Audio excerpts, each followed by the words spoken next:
So, yesterday we looked at the Battle of Yarmouk. So far, Khalid's best battle. He completely destroyed the Romans. But there is one more battle to be had, and it's the Battle of Q. I'm just gonna say the Battle of Q because I can't pronounce that. I'm not even gonna try. But, this seems like we're gonna wrap up this portion of the series today. We're gonna finish it, guys. And then, yeah, overall, like, I don't know what the heck's gonna happen, but I'm really excited to see, you know? So let's get to it, shall we? Let's wrap this up. At this point in this story, we have to leave the Syrian front, as things have started heating up in Iraq.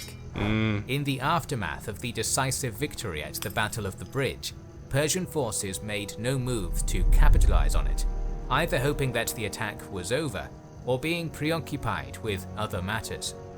This gave Caliph Umar time to come up with a response. Lacking an immediate source of manpower, the pragmatic Rashidun Caliph raised another army from the previously untapped tribes who rebelled against the Caliphate during the Ridda Wars, including the Banu Tamim and Banu Jadila. These warriors, supplemented by additional contingents mustered by Umar, were gathered and sent north, but problems were still present. Quarreling between many of the tribal chiefs prompted the Caliph to appoint a trusted paragon to supreme command, who was absolutely beyond reproach. After being talked out of leading the army himself, Umar's commander would be Sa'd bin Abi Waqqas, the seventh person to embrace Islam and a companion of the Prophet.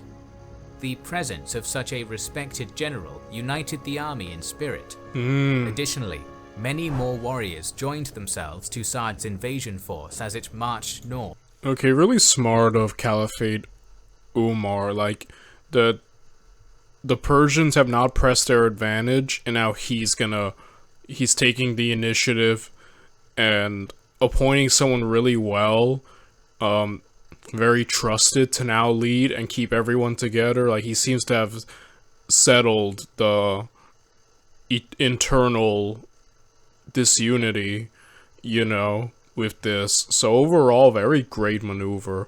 But now it seems like the final battle isn't going to be about Khalid, it's going to be here in this front. So, let's see. Now that, like, with Khalid, I'm really confident. I was like, oh yeah, he might win. Like, I'm always like that with him. But on this front, I don't know about this new commander, and what he's made of. So I'm a bit like, man, can the Muslims win here against the Sassanids, which I'm assuming it's gonna be the Sassanids' big fight on this side. I guess we'll find out, won't we? Up the Medina-Hira road in May of 636. By the time it reached the Euphrates region for a second time, the Muslim army was probably the most formidable Persia had faced so far. Unfortunately for Sa'd, resistance to his advance was soon in coming.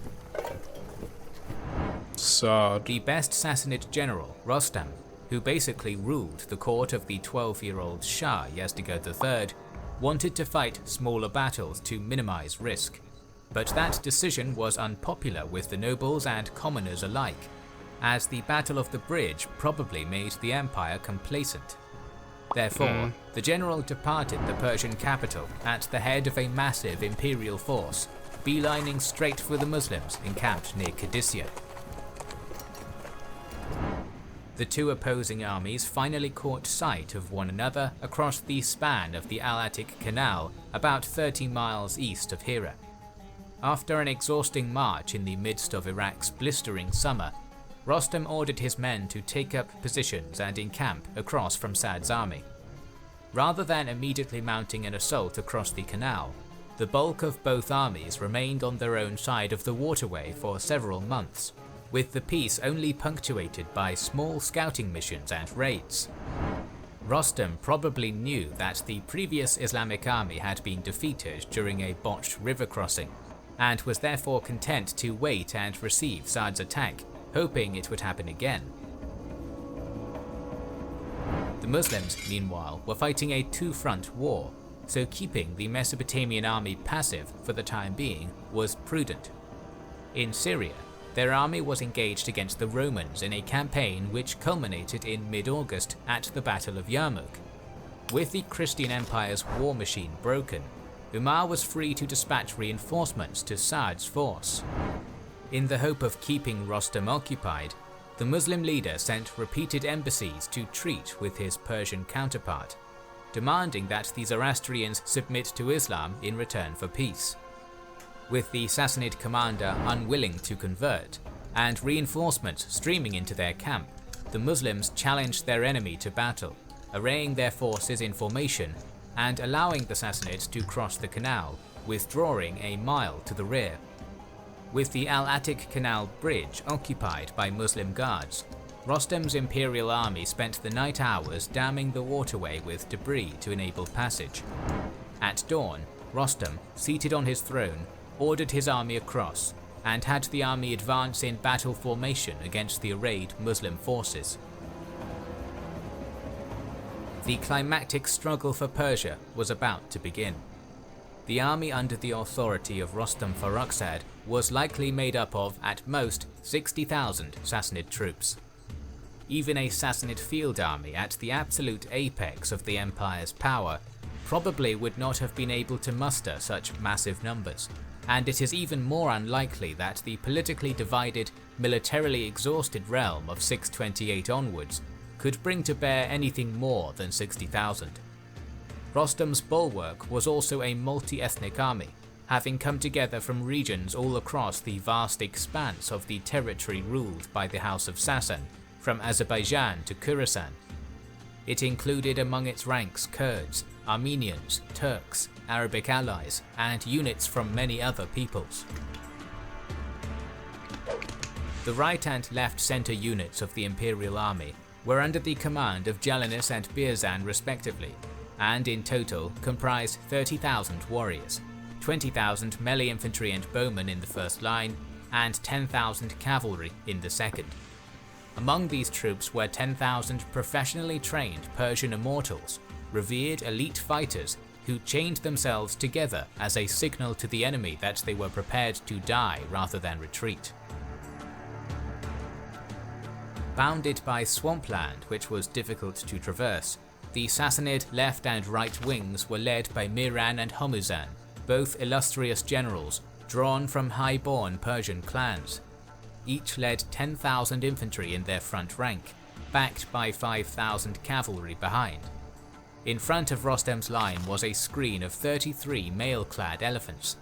18 of them were deployed in the center, while the remainder were split equally on either wing. Rostam himself, donning ornate armor, mounted his raised throne just behind the center, accompanied by a small strategic reserve. I have to give it to him. Rostam didn't want... I think he mentioned, he wanted smaller battles, and that was interesting, I think. But now he's kind of been forced his hand to give this bigger battle, and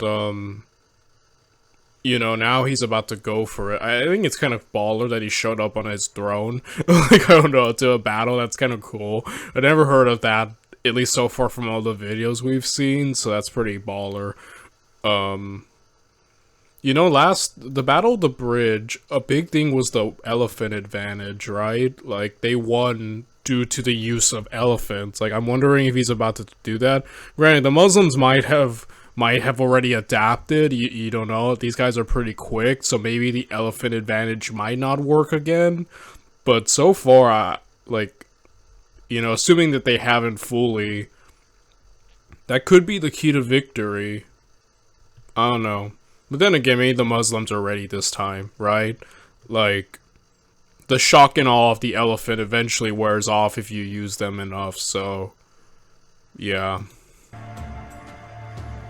About a mile to the west, Sa'd's 30,000 warriors drew up in a manner that mirrored their adversaries.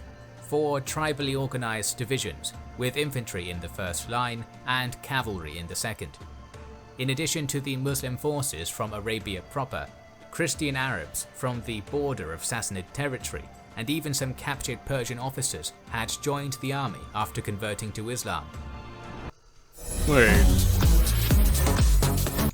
Alright, so they also have Christian Arabs, and he just said they have captive Persian commanders who converted to Islam are now on their side. So I'm wondering if that would come into play, kind of like getting some insight from the enemy from former commanders. Could be useful. Either way.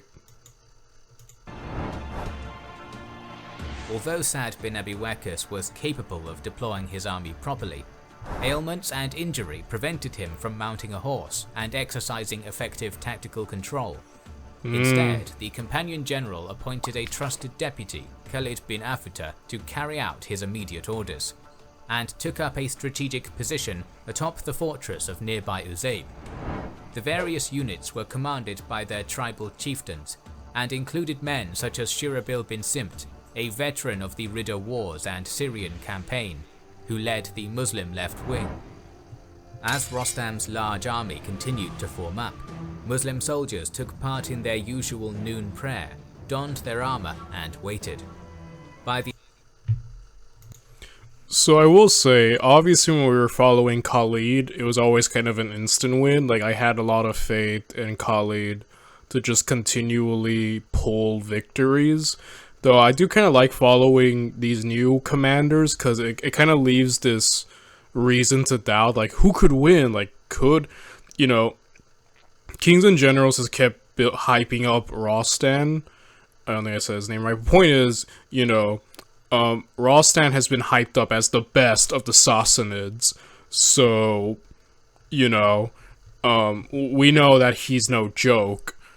And Sa'd, while a respected man, I don't know much about his military campaigns or skill as a commander. So, and obviously he's sick, so he's not fully participating in a sense, but, it's going to be interesting to see if the Muslims can pull it off and how close this battle is going to be. Again, I think the elephants are proved in the Battle of the Bridge to be incredibly effective, but again, the elephants are great shock units, that are most effective when you have an enemy not used to dealing with them. But once you meet an enemy who is kind of used to dealing with them, they kind of become more of a hindrance, more of a burden than an advantage.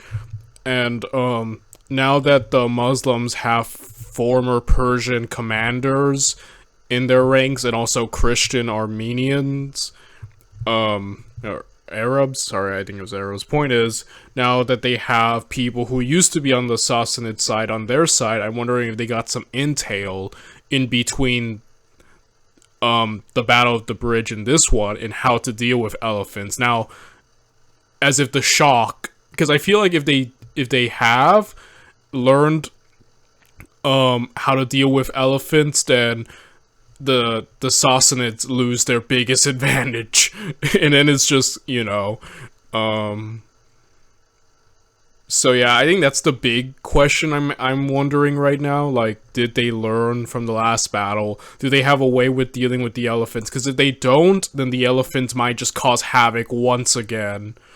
And mess up the Muslims. But if they have, then the battle might be even closer. I guess we'll find out right now, but I'm really looking forward to seeing if the Muslims have adapted to this, because again, that would negate a huge advantage from the Sassanid side. The early afternoon hours, the massive Persian army was finally ready to fight. Rostam's plan was simple and to the point: smash both flanks of the enemy army, and then smash into their exposed center. Yeah, that's a pretty smash the flanks. Isn't that what the Romans were trying to do in the Battle of Yarmouk? Essentially kind of win the sides and then like deal with the center. So it seems like almost kind of similar, right? So I guess we'll find out. The Battle of Al-Qadisiyyah began with a heavy barrage of arrows. But he didn't mention what the Muslims' plan was. Like, Are they gonna like be more defensive and only counterattack, kind of like what Khalid was doing? Because he didn't mention, or did I just miss it? I apologize if I missed it, but I don't know specifically what the Muslims are gonna do, you know? Used by the Sassanid archers, whose superior bows and higher quality arrows inflicted massive casualties on their lightly armored counterparts. The Muslims attempted to return the favor, but their low-powered bows and inferior arrows resulted in the missiles bouncing harmlessly off the Persian heavy armor. The amused Sassanid troops mocked the Muslim archers by repeating the word "spindles, spindles," as the impotent arrows fell harmlessly. Trash talking in the middle of a fight is hilarious. You know? I've noticed from this last battle and this one that it seems like the Romans and the Sassanids just had superior archery on their side and superior ranged units compared to the Muslims. The Muslims' biggest advantage so far has been their cavalry, which they've utilized to great effect in terms of maneuvering and outflanking their enemies.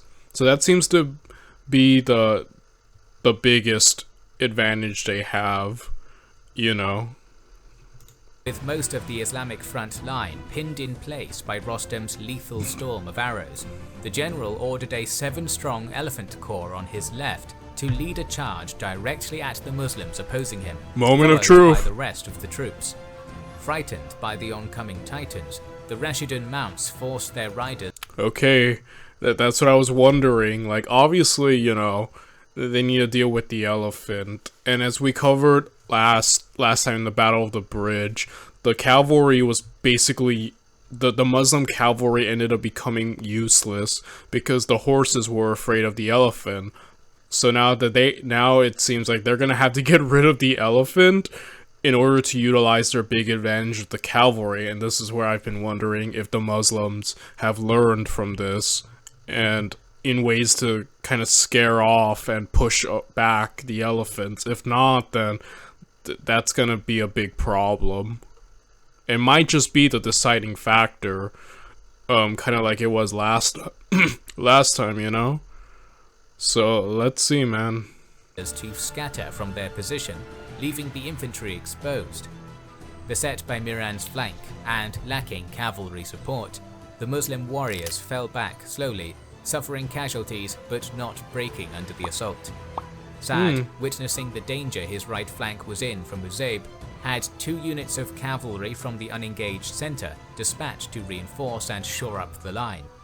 One of these contingents struck Miran's troops in the front, while the other hit them in the flank, pushing the Persians back to their starting position after a fierce fight. Observing that his attack on the Muslim right was stalling, Rostam completely changed tack. He dispatched part of his immediate reserve under Bahman to keep that part of the Muslim army locked in place, then ordered the Sassanid right and right center to advance, fronted by elephants and covered by another deadly volley of arrows. Again, the vanguard of elephants panicked Rashidun mounts and forced the horsemen to flee for infantry cover. Okay, now everyone's fighting. He kind of wanted to win quickly on the sides, but now he sees that it seems like he's committing now fully to everywhere. Again, the elephants, man. So far, he hasn't mentioned them scaring off the elephants or finding a way to defeat them, so I'm assuming that the Muslims haven't. Though their resistance is still impressive, that they're still holding the line. They're not breaking as easily as they did in the Battle of the Bridge. So it seems like the elephant advantage, other than just scaring the cavalry away, won't be as fully effective, which is good, you know, for the Muslims. So yeah, now, but like Rostam has completely committed all sides, you know, center, flanks, etc. sides, so let's see. This state of affairs could not continue if victory for Islam was to be attained. Sa'd, realizing he had to do something about the Sassanids' assault beasts, had orders conveyed that light troops from the Arabian Bani Tamim tribe deal with them. Darting in and amongst the Okay, wait. something about the Sassanids' assault beasts, had orders conveyed that light troops from the Arabian Bani Tamim tribe deal with them. Okay, so he's gonna try to deal with the elephants. We've seen plenty of times where the war elephants would speed and back. I think the biggest one with the Romans was just them throwing a crapload of javelins at the elephants, which eventually scared them off. You know, just throwing so many javelins at the elephants that they just kind of got like scared off and just ran back and caused havoc in their own sides. That's kind of the more, you know, effective way we've seen with the elephants being dealt with, or sometimes just maneuvering and letting them rush past, but that's already kind of out of the question because they're already in the battle. So I guess if they just spam enough ranged units at the elephant, then the elephant will fall back, and if they can succeed in that and cause the elephant to frenzy, then as we've seen before, the elephant will fall back and crush its own troops, you know, crush the ranks of the Sassanids, which would then cause chaos, which then would kind of create a great opportunity for victory. So it really does come down to these elephants, huh? I keep bringing them up, but they seem like such a huge factor, you know? So it does kind of come down to them, eh? Let's see, man. It's all on the elephants, guys. I guess that's the elephant in the room, eh? Darting in and amongst the massive elephants with considerable skill and daring, the agile warriors cut the cables which kept the elephants' mounting platforms atop the animals, and showered the occupants with missile fire. A vast number of the isolated elephant riders were killed where they stood, while the rest led their exhausted war mounts back behind the main Persian line. Oh, wow. I haven't heard of that. They just cut down the frickin' harness, like, you know, keeping it, and then just killed the riders? That's smart. Yeah, just get rid of the riders, don't worry about the elephants, so... The general Sassanid attack on this side of the field was also wrestled back. In an attempt to take advantage of his enemy's lack of elephants, Sa'd ordered a general attack all across the front. It is said that while the Sassanids were equipped better than their foe, the Muslims were superior fighters. This level of skill allowed a unit in Sa'd's center to punch through the Persian line and get close to the enthroned Rostam. Holy crap.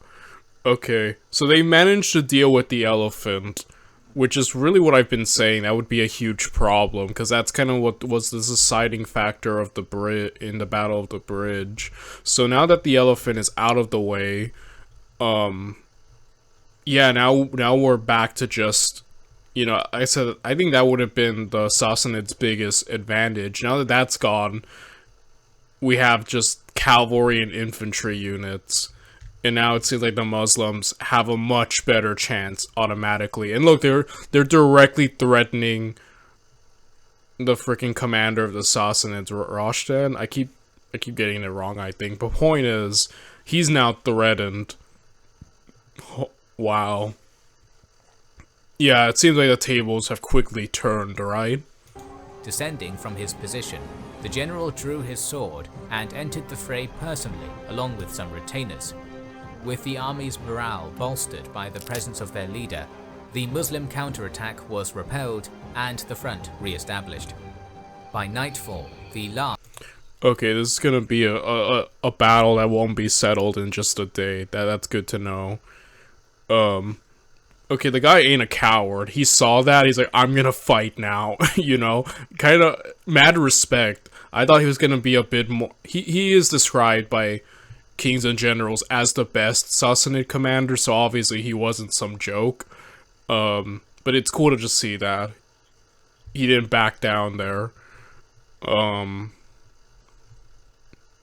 But yeah, how's this gonna go now? Like, if the Muslims can deal, like I said, this is what I like. I don't know how this is gonna go. I'm guessing the Muslims win, but how they win and if it's gonna be easy is what's getting me. And so far, Sad seems to be making pretty good calls. So he's not incompetent. You know, that's good for the Muslim side. And again, I'm only saying that because I don't know about the guy. I don't know specifically his accomplishments as a commander and how much experience. That's why some of you might be like, oh, of course he's doing well, you know. And then again, I don't know much about Sad, unfortunately, which makes me sad. But it's good to learn, you know, because that's really what this channel is all about, right? Me learning about all this. Last of the day's fighting had come to an end. This first dreadful day, also known as the Day of Disorder by the battered Rashidun warriors, was over. The Day of Disorder. The wounded were gathered and cared for by women in the Muslim camp and trained surgeons of the Sassanid army, while the remainder rested. When dawn came, both armies once again lined up for battle, facing off until mid-morning. At around noon, 1,000 reinforcements from Syria under Kaka bin Amr began streaming onto the field to reinforce the Muslim army, coming 10 at a time so as to give the illusion of vast numbers. This increased the morale of the Muslim army tenfold, and Sa'd immediately ordered another charge all across the line. Despite the heavy casualties that his troops inflicted on the Sassanids, the enemy ranks remained coherent and unbroken, mainly due to the force of their heavily armoured cavalry. Casualties increased as the fighting grew more and more brutal, but after 2 hours of fruitless fighting, both sides pulled back. The Muslims were trading well, 4 dead Persians for each of their own, but Rostam, trusting in his superior numbers, was content to grind Sa'd's force into the dust. Again, the numbers game, is that what the Romans were doing? Utilizing great numbers, like, not completely bad, but like, so far there's already a crack in a sense that, you know, he had, you know, the Sassanids had the plan of destroying the flanks, and that didn't work, and now they seem to have abandoned that, at least in the second day of battle, and the elephants are gone and have been dealt with, so now it's just like grinding it out and seeing who wins. Like, it seems like the Sassanids' mindset has now turned into a war of attrition, which might just lead them to not try any maneuvering, any tricks, more complacent, which, assuming if the Muslims can come up with a plan, might not be a good mindset to have. But I guess we'll see if this is just gonna be a brawl. Who breaks first, you know? On the Muslim side, Kaka, displaying his energetic and restless nature, used the break-in fighting to cover the camels that the Rashidun army brought with wooden structures, making them look to the untrained eye of a horse like unfamiliar, terrifying beasts. When fighting resumed not long after, the disguised camels were paraded in front of the charging Persian cavalry, spooking the horses into breaking ranks. Yo, talk about, like, cunning. Big IQ move, scaring the enemy horses. Kind of like, he kind of reversed the tables, if you would, you know? Kind of like what the Sassanids were using the elephants for now, but he's doing it with camels. That's amazing. That's just cunning right there. That's impressive. Big brain maneuvers here in the Muslims, right? They're coming up with plans. Sensing an advantage, Sa'd had the army attack along the entire front again. This time, without elephants or cavalry to bolster their ranks, zealous Muslim warriors scythed into the Persians' units, viciously routing many of them towards the waterway behind, and almost causing the entire Sassanid army to buckle with the shock. However, Rostam's personal intervention and unmoving confidence allowed his shattered contingents to get back into the fight. Throughout the evening hours, Persian and Rashidun troops engaged in a slogging match, which, as the sun dipped beneath the horizon, managed to painstakingly throw the Muslims into retreat. With that, both exhausted armies retired for the night. When daylight came... Okay, so now the elephant of the Sassanids, the war elephants, are like gone, and now the Muslims have also found another way to push back their cavalry. Already two big advantages they have stripped away.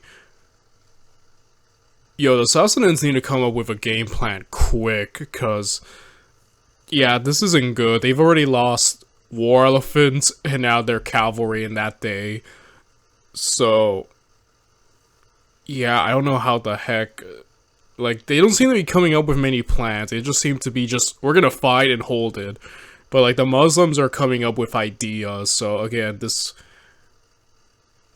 is probably not looking really good for the Sassanids. Though they do have, I guess, numerical superiority, but even then, that's not everything, as we've seen with the Romans. That's really not everything. That's an advantage, sure, but that's not the deciding factor of a battle. On the third day, and the armies were arraying for battle.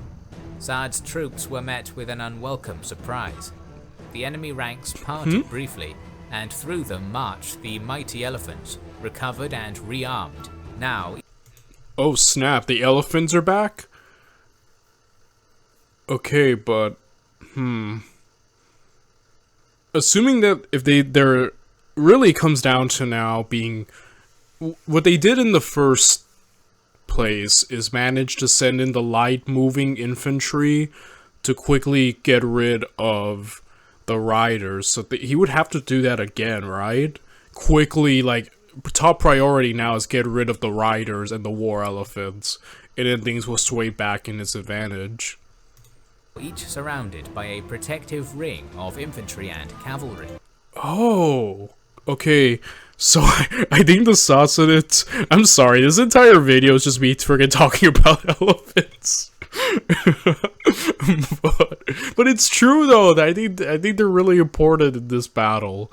Okay, so it seems like even the Sassanids really realize just how important their elephants are in helping them win. So realizing that they're taking extra, they've adapted. Now they're like, we're gonna defend these things much, greater, and that's smart. Now I'm just wondering how the Muslims can counter that. When mid-morning came, Rostam had his archers unleash another extended arrow volley, which locked the Muslims in place. As this barrage concluded, the entire Sassanid army, fronted by the terrifying elephants, began inexorably trudging onward. Suddenly, as they approached Sa'd's line, the infantry shielding each elephant's front shifted aside according to plan, enabling the giant war beasts to crash into the Muslim line at close range. The riders were able to escape and fled without delay, but the infantry weren't so lucky. Sa'd's entire army was brutally shoved back, losing hundreds of men who were gored by tusks, crushed. Dude, dang, Sa'd is in... This is dire straits here. Yeah, this battle has been really interesting.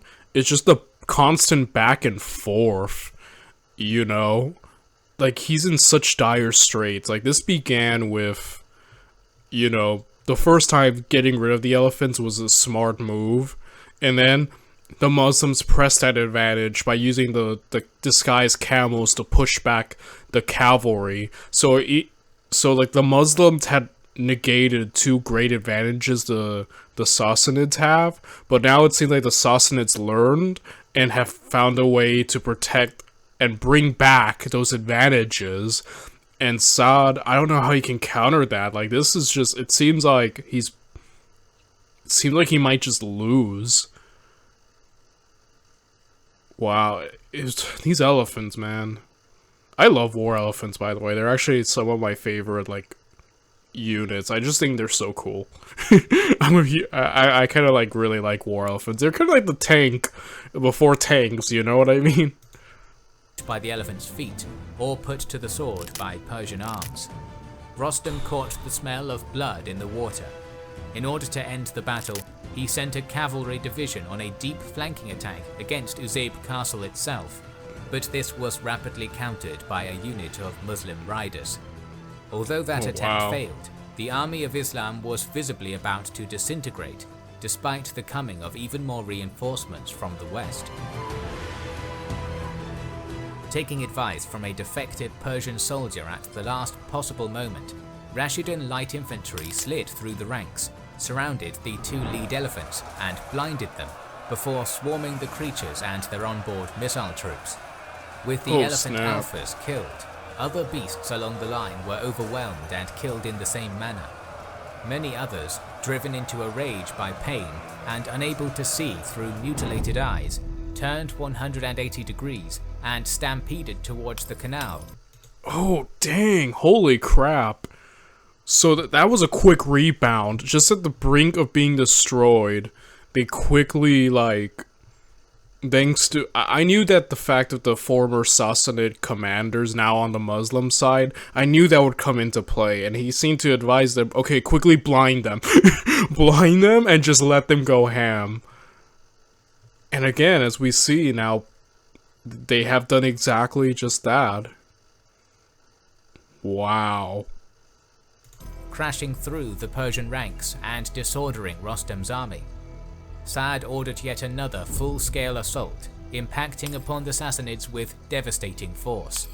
Al-Qadisiyyah was devolving into a war of attrition. Not even darkness on the day of hardship brought the fighting to an end, but the soldiers' sheer exhaustion gradually led the troops to disengage at sunrise the next day. Both armies. Yeah, this has turned into a war of attrition. I thought that was it. I thought that the Muslims might have won, but no, there's another day. Breaking point, but it's still. Oh my goodness, man! This just keeps going and going. Like, the elephants are gone, so at least they've got that. That favors the Muslims a lot, but like, now it's just like, who's gonna break first? And assuming that the Sassanids still have the numerical superiority, it might work out for them, but they might have, like, quantity. But he mentioned that for every, like, one Muslim they kill like that, the Muslims are just better fighters, and they would cut down way more, you know? So they have quality. The Muslims have quality. The Sassanids seem to have quantity, at least in the infantry department, you know? As he mentioned previously, so just like, man, like, this really is just a slogging match. It wasn't clear who the victor would be. As both armies rested, Kaka decided to make a decisive move. Under the cover of a brief sandstorm, he and 700 troops launched an attack on the blinded Persian center, breaking through the line and approaching Rostam. Oh snap. Isolated and disoriented, the Sassanid general was found by a Rashid. Keke? Is that how he's pronouncing it? Keke has come across, might just be the MVP. Like his camel disguise was big brained, and now him showing up in here, he uses trickery, you know, to kind of get the foot up. He's cunning, I think is the word I would use to describe him. And here he used it again to kill, holy crap. He's the MVP. Keke, you're the MVP of this video. Wow. Soldier and slain. Fighting continued until rumors of their commander's fate spread around the Persian army. At that point, the center finally cracked and routed towards the river, followed shortly after by both flanks. The imperial army of the Sassanid Empire had been defeated. The Sassanids lost more than 20,000, while the Muslim losses were less than 10,000. Ouch. Although the Muslims seemingly scored decisive victories against two of the strongest empires of the period, the war in the region was hardly over. The next episodes of this series on early Muslim expansion will take us to Egypt, Constantinople, Central Asia, Spain and France. So make sure you are subscribed to our channel and have pressed the bell. That was great. We still have way more to go. We're far from done. But holy crap, Keke, man. You're the MVP. Man, that was quite a battle. That had me literally on the edge of my seat. And I can't wait to just see more. That was great, guys. I really loved this. I never really looked too deep into, like, I guess, Middle East on this channel, you know, kind of Muslim. We kind of have stuck a lot into Europe. So this has just been great to learn about, and there's still so much more to learn about, and I'm looking forward to it. Oh, in the video right here. I'll see you guys tomorrow. Bye, everyone.